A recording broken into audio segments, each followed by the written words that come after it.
imagine taking 50 hectares of completely dead, degraded cattle land. I mean, the soil is as hard as a rock. Right, like basically zero biodiversity left. Exactly. The biodiversity is gone. The local streams have completely dried up. But now imagine transforming that exact plot into an ecosystem that is so lush and, hyper-productive that over just a single decade, it yields hundreds of tons of food annually. Oh, wow. That is a massive turnaround. It is. And here's the real kicker. Without using a single chemical fertilizer or like an industrial water pump, this transformation actually raises the local water table by over 10 feet. See, that sounds like science fiction. Or, I mean, maybe like centuries of slow geological recovery, right? Yeah. But that is actually a documented real-world metric from a regenerative agricultural project down in Brazil. Yeah, and it perfectly encapsulates what we are looking at today. So, welcome to the Deep Dive. Our mission today is to explore the ultimate blueprint for creating a regenerative village from scratch. Which is such a fascinating topic. Yeah, it really is. We are looking at a complete masterclass in systems thinking.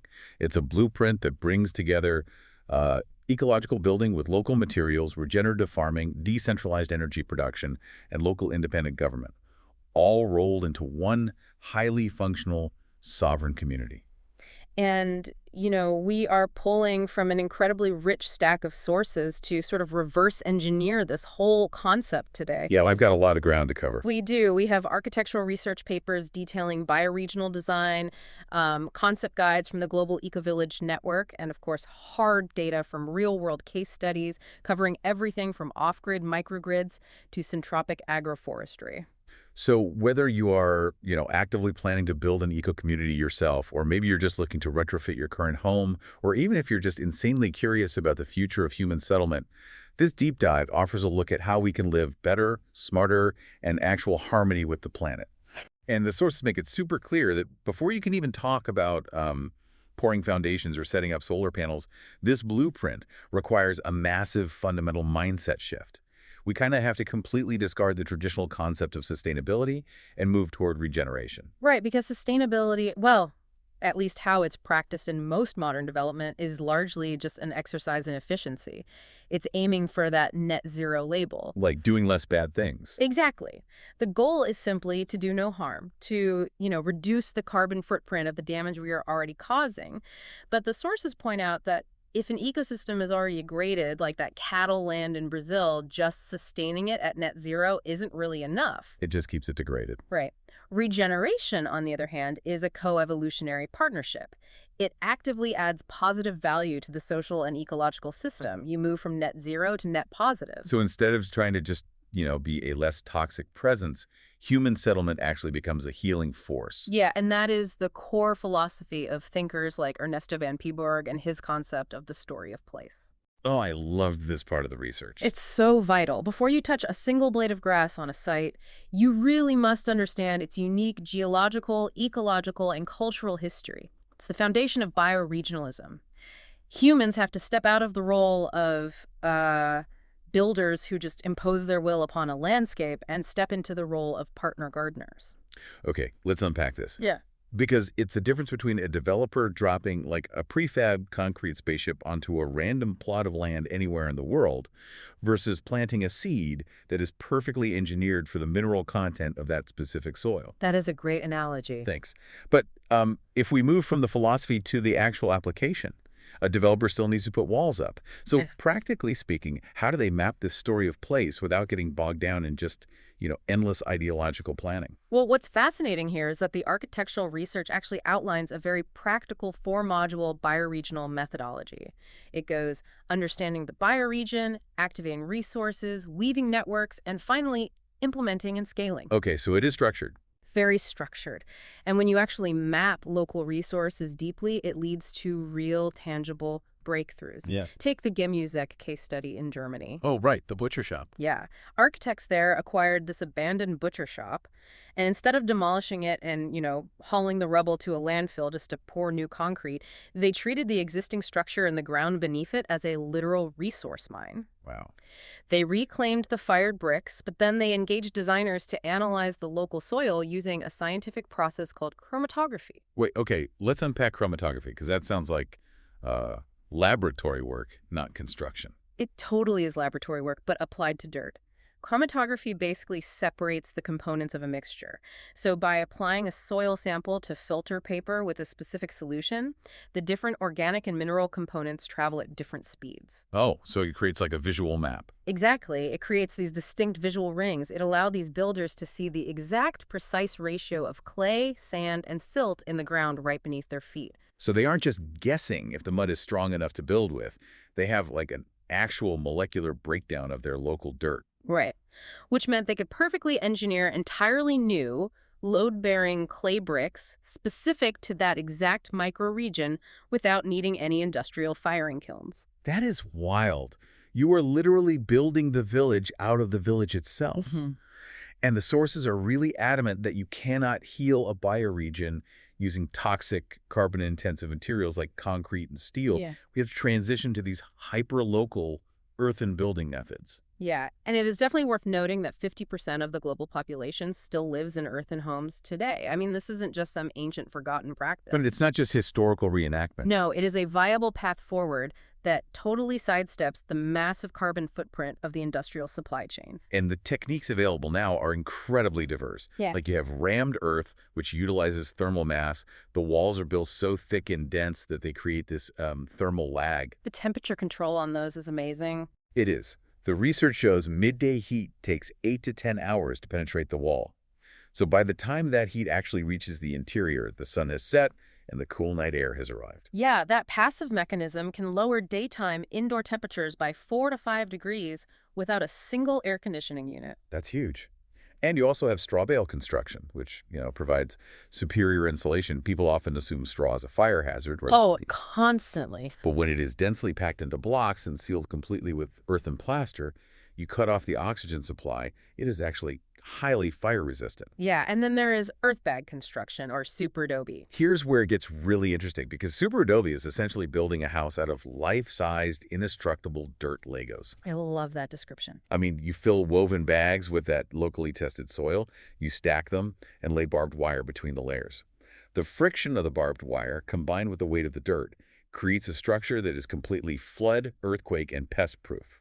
There's also wattle and daub, which is weaving branches and plastering them with mud for lightweight, acoustically insulating walls. But the challenge here isn't really whether these materials they've worked for millennia. Right, so what is the bottleneck?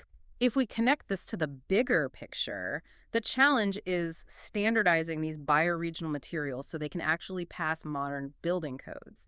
Because those codes were written almost entirely for industrial concrete and lumber. Yeah. If a local government wants a certified stress test on a wall before they issue a permit, you can't just hand them a bucket of local mud and ask for trust. Exactly, which is why rigorous testing and scaling are the current frontier here.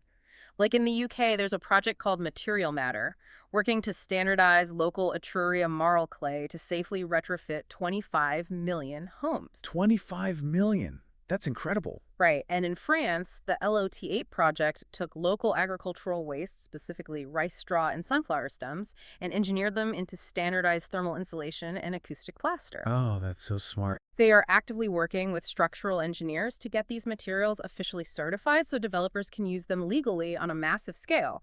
And, they are absolutely compatible with modern aesthetics. Yeah, it's not all just hobbit holes. No, companies like WASPy and architectural firms like MCA Architects are currently using massive 3D printers to extrude modern, multi-story earth homes. That's actually the foundational concept for proposals like the Spiral Village in Australia. Okay, so we can build beautiful, thermally massive, code-compliant earthen homes. But a village is more than just a shell, right? It requires a metabolism. Absolutely. We have to look at how this living blueprint generates power and manages water entirely off the grid. And the rule of regenerative metabolism, according to the sources, is that there is no waste, only food. The output of one biological or mechanical system must be the input for another. Let's look at the power inputs first. The blueprint relies on renewably powered microgrids using lithium iron phosphate batteries, or LiFePO4 for short. Okay, wait, why that specific battery chemistry over, standard lithium ion that's in our phones? It mostly comes down to longevity and reliability in isolated environments. These batteries last for 3,000 to 6,000 cycles. And more importantly, they allow for a 90 to 100% depth of discharge without damaging the cells. Oh, so you can use almost all the stored power before recharging. Exactly. Whereas traditional batteries degrade really rapidly if you drain them that low. And economically, the operational costs for these renewable microgrids sit around 40 to 61 cents per kilowatt hour. That's not bad. Especially if you compare that to running an off-grid diesel generator, which costs between 92 cents and $1.30 per kilowatt hour. The choice is pretty obvious. Yeah, it is cheaper, cleaner, and way more resilient. And water management follows that exact same closed-loop logic. Because pumping sewage miles away to an energy-intensive municipal treatment plant is an industrial mindset. Right, totally linear. Yeah. Regenerative villages use decentralized biological treatment instead, mimicking natural decomposition. Right, so they utilize things like constructed wetlands, where the root systems of specific aquatic plants naturally filter and break down the wastewater, and for human waste, they rely on composting toilets. Which is a concept that usually raises eyebrows until you really understand the mechanism. I mean, it uses no water. Mhm. Instead, it relies on thermophilic breakdown. Yeah, it's fascinating. By maintaining the correct ratio of carbon, like sawdust, to the nitrogen in the waste, beneficial bacteria rapidly multiply. That bacterial activity generates extreme heat, often reaching 130 degrees Fahrenheit, which literally cooks and destroys the human pathogens. Leaving you with a perfectly safe, nutrient-rich soil amendment. Exactly. The waste literally becomes food for the surrounding landscape.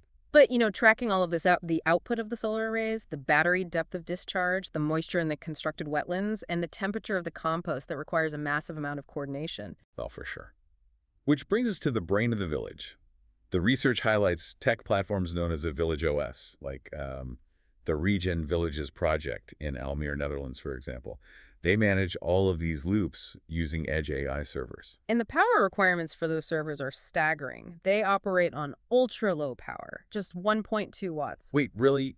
Just for context, if you are listening to us on your smartphone right now, your phone is likely using more power than the server running the entire water and energy grid of that village. Yeah, and because it is Edge AI, all the data processing happens locally on the machine. It doesn't rely on sending data to a cloud server in another country. Which is great for resilience. Exactly. If a storm knocks out the global internet, the Village OS just keeps predicting energy demand, balancing the microgrid, and automating the water flows based on localized weather sensors. That's incredible. But if a village is running its own power grid, sewage, and AI servers, Hmm. do they need like a resident IT department just to keep the lights on? Well, the blueprint heavily emphasizes local capacity building. You cannot just install an AI and walk away. The community trains local residents as technicians so they understand the physical systems underlying the code, avoiding a dependency on outside IT contractors. That makes a lot of sense. Hmm. And that Village OS doesn't just route electricity to the homes, right? It's also tracking the moisture levels in the soil, which is vital because a regenerative village completely re-engineers how it produces food. Oh, this is the best part. Yeah, the sources really point out that industrial agriculture is a massive driver of climate change, relying heavily on synthetic fertilizers and monocropping. So this blueprint integrates hyperproductive regenerative farming directly into the living spaces. Specifically, it leans heavily on a methodology called syntropic agroforestry, which was pioneered by Ernst Götsch. Right. And syntropic farming essentially mimics the natural succession of a forest. Instead of clearing a field and planting rows of a single crop, which, actively depletes the soil, you plant a massive density of different species all at once. It's like a time-release biological battery. Yeah. I kind of think of it like conducting a symphony, where every plant plays its instrument at a different time in the ecological succession. You have fast-growing plants like eucalyptus that shoot up quickly, providing necessary shade. Then, farmers heavily and strategically prune those fast growers, dropping all that carbon-rich organic matter directly onto the ground. Which then fuels the fungal networks and soil bacteria. Exactly, which then power the slower-growing fruit and nut trees beneath them. The decay of the pioneer plants basically becomes the fuel for the long-term canopy. And this brings us right back to that unbelievable statistic from the Sítio Semente case study in Brazil that we mentioned at the start. Yeah, the 50 hectares. Right. By transforming 50 hectares of degraded cattle land using these syntropic methods, they achieved yields of 200 tons of food annually. And the water table rose by 3.2 meters, which is wild, but, by reestablishing those deep root systems and creating that thick canopy cover, they didn't magically create water. They just stopped the runoff. Right, the soil physically changed back into a biological sponge. Yeah, capturing and holding rainfall that previously would have just washed away into the rivers. That is an incredible localized climate intervention. And economically, it gets a 40% better return than traditional agriculture on that exact same land. Okay, but this raises a huge question. If it gets 40% better returns, rebuilds the topsoil, and traps water, why isn't every single farmer in the world doing this? Well, this raises an important question about human capital. Because industrial agriculture is mathematically quite simple. I mean, you spray synthetic chemicals from an air-conditioned tractor. It scales easily. Right. But syntropic farming requires an incredibly steep learning curve, deep daily observation of the ecology, and intensive initial physical labor to manage that constant pruning cycle. Which is exactly why you need a village. I mean, a single nuclear family can't manage a 50-hectare syntropic food forest alone. You need a tight-knit community living directly on the land to share the complex daily labor. Yes, the social organism must be structured to protect and manage the agricultural organism. The research calls this concept North Star villaging. We see it in places like Vera in Panama or Meadowlark Organics in Wisconsin. It totally solves the modern crisis of farm succession, too. Instead of an aging farmer, selling their land to a corporate developer because their kids move to the city, they integrate dense earthen housing directly onto the farm. So multiple generations overlap. Yeah.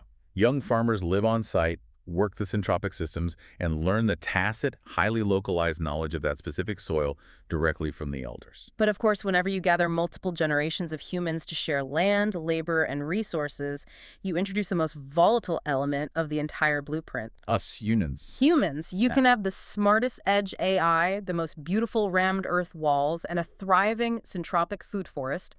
But if the human governance and the financial structure fail, the whole village fractures. So how do these communities organize themselves legally and socially so they don't just collapse over, like, property disputes or neighborhood arguments? Well, to remove the friction of real estate speculation, the financial foundation usually relies on a combination of community land trusts, or CLTs, and limited equity cooperatives, or LECs. Okay, so practically, they separate the ownership of the dirt from the ownership of the house. Exactly. The community land trust owns the underlying land, and they place an asset lock on it. That legally prevents the land from ever being sold on the speculative market to the highest bidder for, like, a strip mall or a subdivision. Then the residents form the limited equity cooperative, which manages and owns the physical homes built on top of that land. Yes. And from a planning perspective, this allows for models like the Circular Economy Village to implement a strict 20/80 split. Because the land is held in trust, they can mandate that structures are only ever built on 20% of the total acreage. Leaving 80% permanently dedicated to the syntropic food systems, wildlife corridors, and constructed wetlands. So what does this all mean? It kind of sounds like an open source software license. Nobody owns the foundational code, the land, so it can never be sold out or corrupted by outside speculation. But the users own the specific interface they build on top of it, which is their personal home. That's a perfect way to look at it. But what about the day-to-day operations? Who decides what crops the village plants or how the microgrid budget is spent? Well, most of these regenerative communities actively move away from traditional top-down leadership, and they even step away from simple majority rules democracy. Really? Yeah, they use a system called sociocracy, or dynamic governance, which is based entirely on the principle of consent. Okay, but in a standard democracy, 51% of the population can outvote the other 49. You are almost guaranteed to have a massive chunk of your community harboring resentment over major decisions. And sociocracy bypasses that by relying on consent, which is distinctly different from consensus. Oh, how so? Well, consensus means everyone actively agrees that a proposal is the best possible idea. Consent simply means that no one has a fundamental reasoned objection that the proposal will harm the community. Every single voice is heard, and proposals are amended until they reach a threshold of being safe enough to try. That sounds incredibly thorough, but doesn't it run the risk of grinding progress to a total halt? I mean, with endless meetings? If anyone can raise a reasoned objection, how does anything ever get built? It undeniably requires more time and emotional intelligence up front. I mean, look at the Narara eco-village in Australia, which uses sociocracy for 200 residents. 200, wow. Yeah, and they openly admit that the hardest decision they ever made was naming the roads, because 200 people had perfectly valid, reasoned opinions. Oh, I can only imagine. However, the mechanism of consent builds unshakable collective ownership. Once a decision passes, it sticks. The community doesn't fracture over time with hidden resentments. Yeah. And that stability is an absolute prerequisite because the blueprint dictates that building a regenerative village is a phased, multi-year implementation. Yeah, the research outlines phase 0, which is just pure observation, doing the soil chromatography and mapping the story of place. Phase I brings the pioneer residents, the earthbag construction, and the core microgrids. And by phase 2, the centropic food loops are closing and revenue starts flowing in from ecotourism or educational workshops. And finally, phase 3 is maturity. The village is fully functional, sociocracy is running smoothly, and the community actually begins exporting a highest good industry product back to the broader region. Right, that could be agricultural yields, biochar, or even manufacturing standardized earth and building components for other developments. And this blueprint is no longer just a fringe utopian experiment. The Global Eco-Village Network currently tracks over 6,000 communities across 114 different countries actively implementing these systems. It is a massive global movement, and it's proving that when you integrate ancient ecological observation with cutting-edge technology, the model is viable across incredibly diverse climates and cultures. So to pull all these threads together, we've looked at the fundamental mindset shift from sustaining a degraded system to regenerating it through the story of place. We've explored the mechanisms of earth and architecture, using thermal lag and local soil chromatography to build the walls. Yeah, the dirt Legos. Right. And we've seen the village metabolism in action. Ultra-low power edge AI servers managing off-grid batteries and constructed wetlands. We've unpacked the biological battery of centropic food forests that literally restore the water table. And we've seen how community land trusts and sociocracy ensure the social organism protects the ecological one. It is a profoundly optimistic look at our capacity to engineer systems that heal rather than extract. And you don't have to pack your bags and move to the woods to participate in this. You can apply these principles exactly where you are. You can look at the circularity of water in your own home, or advocate for local, non-toxic building materials in your neighborhood zoning meetings, or even just start practicing consent-based decision-making in your own workplace. Totally. The mechanics of regeneration scale perfectly, from a single garden box all the way up to a global network. But, it does leave us with a massive, lingering question to explore. Think about this.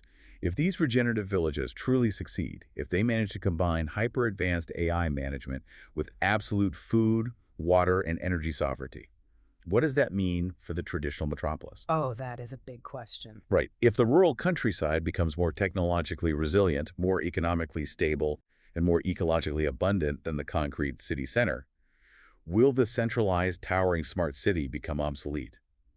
Could the actual future of human civilization be a global network of high-tech, decentralized, sovereign hamlets? That completely flips our entire narrative of modern urbanization right on its head. It really does. Yeah. So the next time you see a developer clearing a lot, remember it doesn't have to be a rigid grid of concrete imposing its will on the dirt. It can be a living, breathing map of how we co-evolve with the land. Thank you for joining us on this deep dive. Keep questioning the world around you, and we'll catch you next time.